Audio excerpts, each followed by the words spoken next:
The Front Row Brian Show is now beginning. He is the Rolex-wearing, diamond ring-wearing, kiss-stealing, wheeling-dealing, limousine-riding, jet-flying son of a gun. And he is having a hard time holding all these alligators down. Whoop. Amen. Everything you say. I've been preaching that. I started preaching that. Of course. In 2003, I've been preaching and teaching people that we were once a great people. We have lost our way. We have amnesia of education. Does that mean? Does that mean that we cannot gain our way again, sir? No, we're going to find our way again. We're going to find our way again. Well, this is what I'm saying, sir. Obama is a deceiver that is trying to lead us away. We're joined by Glory and Bellator star Joe Schilling, and I also have on the line Fraser Kofine of BloodyElbow.com. Formerly, some of you guys might remember HeadKickLegend.com and, of course, LiverKick.com, some great kickboxing resources. So how you doing, Fraser? I'm good. Thanks for having me. Good. And Joe, what's going on, man? I'm doing great. I just finished my last day of sparring and feeling a little sharp, and it's gonna be a nice Saturday afternoon. So Bellator 136, Friday night. It's in Irvine, California, at UC Irvine, and you're gonna fight Rafael Carvalho. What do you know about him? What can you tell us about him? I watched some of his fights. He's a real well-rounded guy. He's got about 6'3", 6'4", big strong kid. His record's 10-1 with 9 knockouts. He's got heavy hands for sure, and he's real patient. He knows how to win fights. Real well-rounded. He's got decent jiu-jitsu and good takedown defense. He's real well-rounded. It'd be a good test for me. Sure. So everyone's aware of your striking acumen and all your credentials coming from Muay Thai. And also from Glory. So how do you balance the ground game training, the jiu-jitsu training with what you're doing first? Your stand-up. Well, I've been in kickboxing since I was 15 years old, and you can only do something for so long. Well, I don't know about everybody, but me personally, it became really hard for me to stay motivated and to stay in shape between fights, just because I had been doing kickboxing for so long. So about 3 or 4 years ago, I started doing jiu-jitsu in between fights just to stay in shape, and I really fell in love with it. And I feel pretty comfortable on the ground, to be honest. I've been working at it a long time. Obviously, I picked it up a lot more with signing with Bellator and sort of making that transition into MMA. But it's definitely been really hard for me to balance it. I do jiu-jitsu and wrestling and stuff in the morning or mid-afternoons, and I train my kickboxing at night. And, when I have a fight camp, it's a lot more based around my opponents and positional, strategic stuff. But it's been a lot of fun, to be honest with you. So, Fraser, what do you got for Joe Schilling? Well, Joe, I'd love to hear your thoughts. We're coming out of Glory 20 here, so middleweight tournament. What did you think about the middleweight tournament at Glory 20? I thought it was good. I thought there were some exciting fights, and I thought the Simon Marcus and Wayne Barrett fight was a really important fight for both of them. Both of those guys, I fought both of them in the past, and they both were coming off of 2 losses, so it was kind of a must-win fight for both of them. I didn't think it was that exciting. I thought they both looked like they were coming off of 2 losses and expected were more hesitant. They both saw the severity of how important that fight was, and I really didn't think that either one of them rose to the occasion like I was hoping. But I was glad that Simon won. I think that Simon is definitely a higher caliber fighter who deserves to be where he is. I wasn't that impressed with Wayne. I just think I don't really care for Wayne's style. I don't think it's that exciting for kickboxing without ragging on anybody. I mean, it was a good fight. But I thought Jason Willis was impressive. I thought the most impressive guy of the tournament for me was Jason Willis. I thought his fight with Pereira was a really good fight, and I think that had Simon had a rougher fight with Wayne, and it might have turned out differently, but it was an exciting fight. I was really happy to see my friend Robin Van Rooswalen defend his title, and I thought that Gabriel Varga did a fucking awesome job with his fight. Yeah. Yeah, I like that you say, Barrett and Marcus were both coming in off of 2 losses. It's a very humble way of saying it, since one of those 2 losses for both of them was to you. Does it bother you at all that now Simon Marcus, who you beat, in June of last year, that now he's getting the shot at Artem Levin and you're not? Not really. I don't think that it's going to go. I think I'll still get the shot at Artem Levin with the title after he fights Simon. I just don't think that Simon is going to be able to beat Artem under Glory rules. I think that it is what it is. I think that, it's my busy schedule and that stopped me from having that fight with Artem. I think that had I not been signed with Glory and had other fights and a busy schedule, I would be fighting Artem for the title. And really, it's exciting. It's an exciting matchup for the fans, and it's a fight that everybody wants to see, me and Artem. But I think that that's something that'll come, and really I'm just more focused on putting on really exciting fights and staying busy. And the title's great, and I'd like to have it back, but I already have a Glory belt in my gym, and I'm not in really any hurry to get another one. I just want to stay busy and keep putting out exciting fights. So, Joe, what's the relationship like between Bellator and Glory? I mean, obviously they're on the same television platform, but does it get a little bit complicated having to serve 2 bosses, so to speak, like checking with Coker or Rich Chow, hey, when do you have a fight for me, or then going to, I think Core runs the matchmaking for Glory. Is there some good synergy there, or sometimes competing interests? I really wouldn't know. My manager Mike Kogan handles that kind of stuff, and I think he takes the brunt of all of that stuff. I have a great relationship with both promotions, and I'm a team player for both of them. So I really don't know. I'm sure they both would like to have me whenever they want, but unfortunately, there's definitely a conflict with schedules sometimes. But I'm fighting almost every other month right now, so I'm doing the best I can to make it work for both people. And the highlights that I create on Bellator, Glory gets to use, and the highlights I create on Glory, Bellator gets to use. So I think it's working out really well. I haven't heard any negative talk about it. I think both companies are happy to have me. And Frazier, I mean, this is a question from you for somebody who knows a lot more about kickboxing than me. But the crossover between Glory and Bellator, they really haven't found their star that does both, other than Joe. The first guy that comes to my mind, because I really don't watch Glory all that much, is Joe. So my question to you, is there any ways that they can possibly maybe cross promote a little bit better, or are there any other guys that you're aware of that could do both at a high level like Joe does? Yeah, I mean, you've got there's between Glory and Bellator, right? I think Joe, yeah, your win over Manhoof in Bellator is sort of the one that really stands out there. You've got a path in the past with guys like Alistair Overeem going between K1 and the UFC, and Tyrone Spong, splitting his time. There's guys who have done it. Right now between the two, yeah, it seems like Joe. It seems like Joe, right? You're the one sort of paving the way. I'm interested to you, Joe. Do you know of other people who are looking at a similar kind of thing?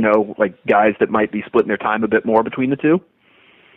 So you were asking if I knew of anybody else that was trying to make that same transition, and I knew of anyone? Exactly. Yeah, exactly. Is this something that you hear of anybody else sort of thinking about the same path that you're laying out down here?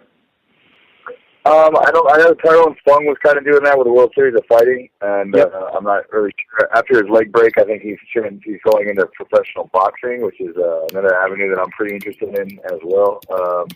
The only guy that I know of that's doing it was Dustin Jacoby, and has been losing consistently in both sports. So I don't know anybody else that's doing it successfully right now at that level. Yeah. Do you, since you mentioned boxing, you got a couple boxing fights. Is that something that you see yourself going back to at some point? Yeah, there's been a lot of talk about it now that Premier Boxing Champions signed with Spike TV. It was something that Spike brought up to me one day, and kind of in passing, and would you ever be interested, man? I was like, absolutely. I jumped at the chance of that. So there's been a lot more talk going on about that, and I think that's a real possibility here in the next year or so. That'd be interesting. Yeah, Spike's doing that whole, Friday night fights thing. It'd be interesting if they had you across, all three platforms that way. It's a unique opportunity. Yeah, I mean, it's really phenomenal. In my career, I've always been with promotions that were very adamant about not allowing me to have other opportunities and not allowed to fight with other people, and it was very frustrating at times because you end up in a position where you only get a couple fights per year, and you're kind of stuck exclusively to one person. And Glory and Bellator have been, for the most part, very open to that. Was working with each other and allowing me to do that, which has been phenomenal. And to have a huge TV channel like Spike TV really supporting me the way they are and offering me an opportunity like that, it's a dream come true. So it's something I would be really interested in doing. I had an amateur boxing background when I was younger, and I've had some professional boxing fights. My pro debut in boxing, I fought a guy from Wild Card in Hollywood, and actually set the U.S. record for the fastest knockout. It was a 5-second knockout. Wow. And I fought a guy from Justin Fortune's gym, which is another respectable gym here in Los Angeles. And I'm 1-0-1. We got a draw. There was a cut that they claimed was from a headbutt or something. It was a punch, but that's the sport for you. But yeah, I have some professional boxing fights, and over the years I've had, what's made me so comfortable in the transition of going back and forth with MMA and kickboxing is, for a long time, being in California, there's always been a lot of high-level MMA fighters that I've used for sparring partners, and have used me for sparring partners for their fights. And I've learned a lot over the years working with those guys that I've been in there with really high-level guys, and it gives me a lot of confidence. And, throughout my whole career with MMA and with kickboxing, I've always done a lot of sparring with professional boxers. So it's I feel comfortable in all three. It's obviously something my training camps would change around those opportunities, but it's definitely an option and something I'd be really interested and excited about trying out. So, Joe, to get on the Premier Boxing Champions card, what would you have to? Would you have to sign with Al Heyman, or is that something have you explored that, or how do you get on one of those cards? I really have no idea. It's something that Spike was talking that had expressed interest in. I would imagine that Spike and my manager would deal with that. My relationship with promoters is, hi, how are you? What would you like me to do? Absolutely, yes sir, no sir, kind of a thing. I don't really get into the managerial stuff, so I don't really know how the contracts would work and things like that. But I would imagine it would be something that Spike TV would kind of set up. Yeah, and you might get this a lot, Joe, but I mean, you really remind me. I don't know. Maybe you guys are related in some way with Donald Cerrone. There's a lot of similarities. You both seem to have the same type of attitude about things. Have you gotten that? Do you know Cowboy? I don't know Cowboy. Actually, it's funny you mentioned Cowboy. I have a lot of respect for Cowboy. I enjoy watching his fights, and I definitely appreciate the mindset that he has. I think that's the kind of mindset that all fighters should have, is to take those opportunities when they come. And that's how I met Nick and Nate Diaz. I was brought in as a sparring partner years back when Nate was going to fight Donald. They wanted a 6-foot kickboxer, and they brought me in, and I actually sparred with Nick and Nate that weekend, and that's how that relationship was formed, with me trying to mimic Donald Cerrone. So it's kind of interesting that you brought that up. But yeah, I worked my ass off my whole career trying to get opportunities and trying to make a name for myself, and I kind of went the hardest route. A lot of times there's a lot more opportunities that come a lot quicker in MMA, and I've really built my name off of kickboxing, which was a dead sport in this country for a long time. So having been through that and had to overcome and deal with the hardships of going that route. When opportunities come, I jump at the opportunity. You know, I take advantage of it. So when they offer me really lucrative stuff or great opportunities like boxing or switching to MMA or being a part of Bellator, is you know, that's something I'm going to take. So yeah, it's only a real similarity. I don't think we look that much alike or talk that much alike in parts of the country, but yeah, we both are down to fight and take opportunities and rise to challenges. And, you know, Joe, he's obviously, you know, Cerrone's got that Muay Thai style that he brings in the UFC, but so it makes a lot of sense that, you know, you came in as, you know, to kind of copy that style and help prepare folks for that style. What, as somebody who's, you know, obviously has a lot of experience in, you know, more traditional full Muay Thai, what's your take on kind of the level of Muay Thai skill that we see in MMA as compared to, you know, kickboxing and you know, straight MMA or straight Muay Thai? It's really hard to say. You know, it's easy to say that the level's not there and that, you know, I'm so much better striker than all of those guys, but it's really hard to. It's based off who you're fighting, you know, and the other options that are available. I think there's a lot of guys that could make a run in kickboxing. We wouldn't really know how good they are until you put them in a real full rules Muay Thai or a kickboxing glory type fight. You know, it's hard to look like a world-class kickboxer when you're fighting a wrestler, and you can't let your hands go, and you can't throw combinations, and you have to lower your stance, and, you know, it doesn't look nearly as pretty or high level, but there's obviously, you know, these are extremely high-level athletes that are trying to learn multiple scenarios and martial arts to compete in MMA. So it's, you know, I think if you look at a guy like Anderson Silva, for example, that's supposed to be like the best Muay Thai guy in MMA right now, I guess. I don't think that he would do. I don't think Anderson Silva would last 3 rounds with me in a kickboxing fight. Sure. Well, yeah, that's real. Yeah, that's. You know what I mean? That's a pretty strong statement, but I guess it lends to the credence that the kickboxers are specialists, and even in MMA, they're kind of doing the same thing as you, but they're not really. Right, because in MMA, you can't, even me, when you watch me fight in an MMA fight, there's so many other things going on that my level of kickboxing doesn't show as well as it does in the kickboxing fight.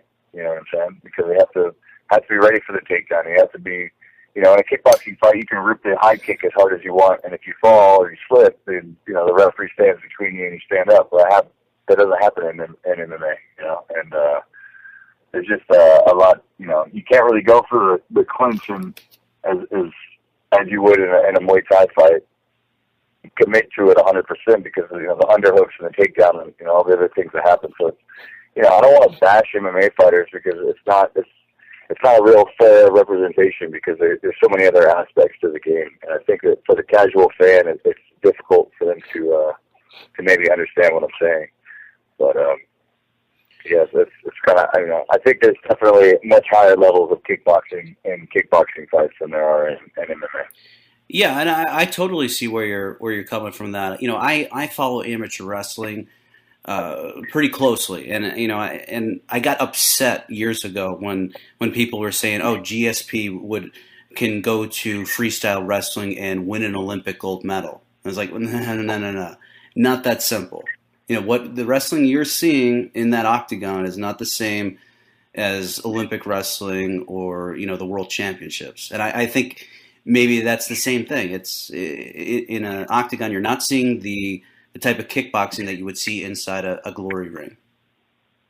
Right. And I'm actually pretty good friends with GSP. We went out to dinner a couple of weeks ago when he was in town, and he was saying the same thing, that everybody thinks that he's this, you know, wrestling phenom, and he was telling me he gets his ass kicked by, you know, amateur wrestlers regularly. And it's a different sport, and there's different aspects. And we were talking about the difference in striking between kickboxing and MMA. That, you know, it's you can't rip off a 6-punch combination in MMA and not worry about getting taken down or losing. You know, if you miss a punch, you're out of position, and the guy, you know, takes advantage of it. So which is, partially what's so much fun about, me making this transition into MMA and learning all these different aspects, because it really is. It's a completely different fight. It's a different game, and there's so many different elements that you have to be aware of, and it's really been a lot of fun for me. Yeah. Joe, how's the transition from the world of kickboxing to MMA compare to the transition you already made from the world of full Muay Thai over to kickboxing?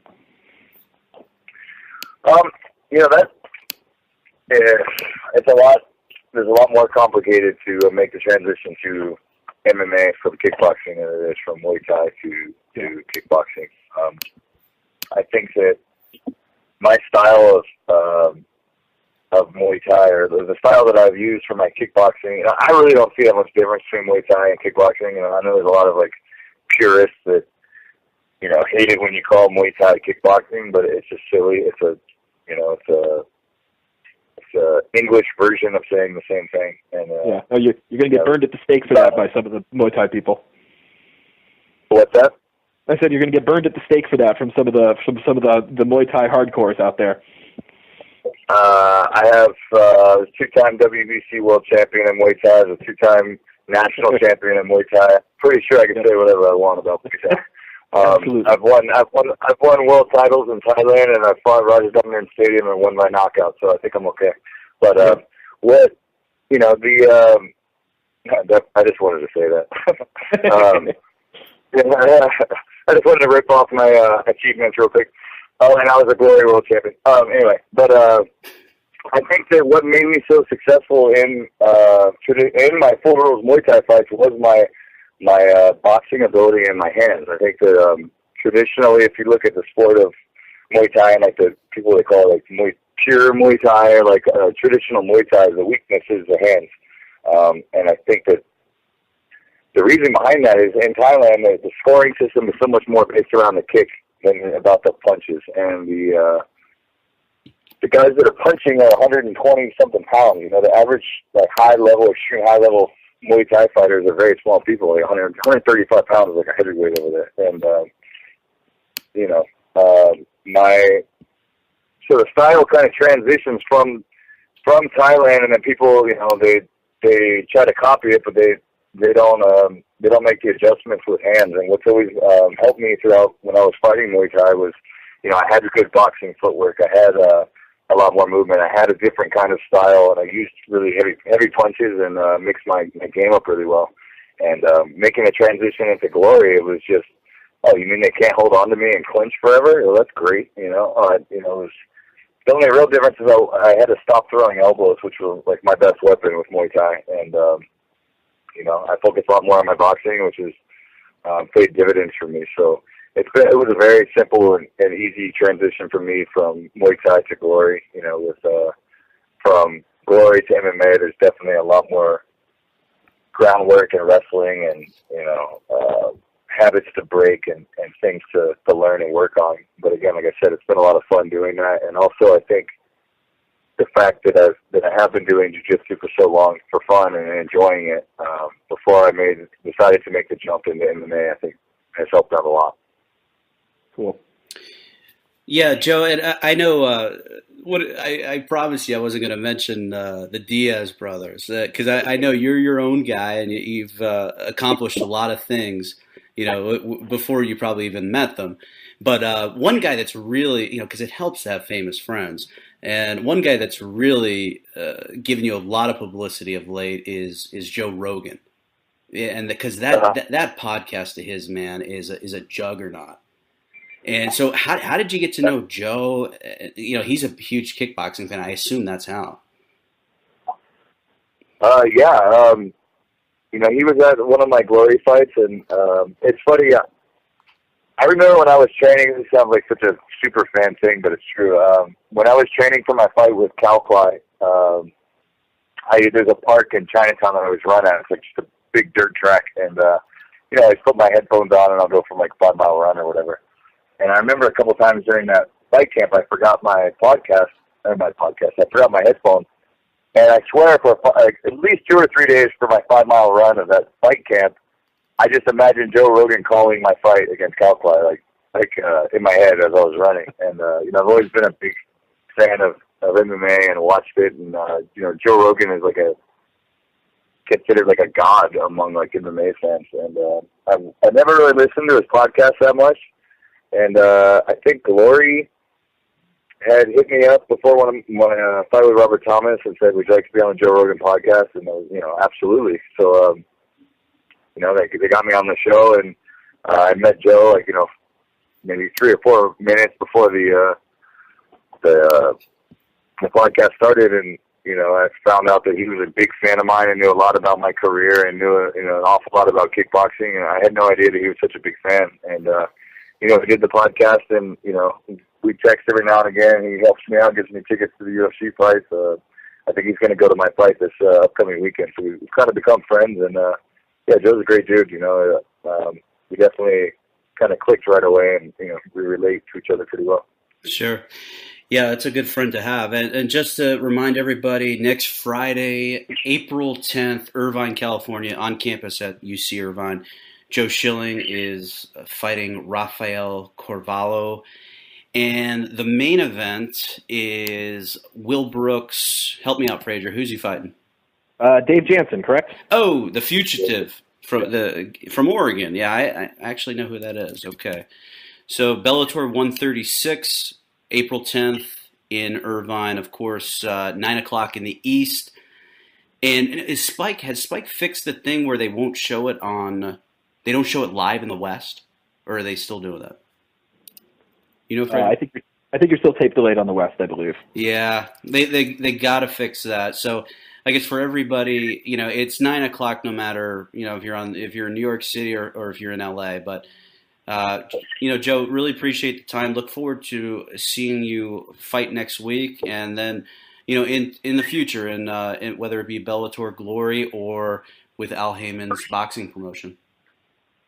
Thanks, man. I really appreciate you guys having me on the show.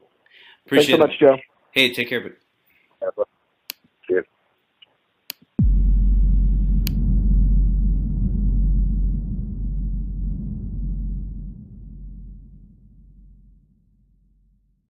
Years ago, I started doing jiu-jitsu in between fights just to stay in shape, and I really fell in love with it. And I feel pretty comfortable on the ground, to be honest. I've been working at it a long time. Obviously, I've picked it up a lot more with signing with Bellator and really making that transition into MMA.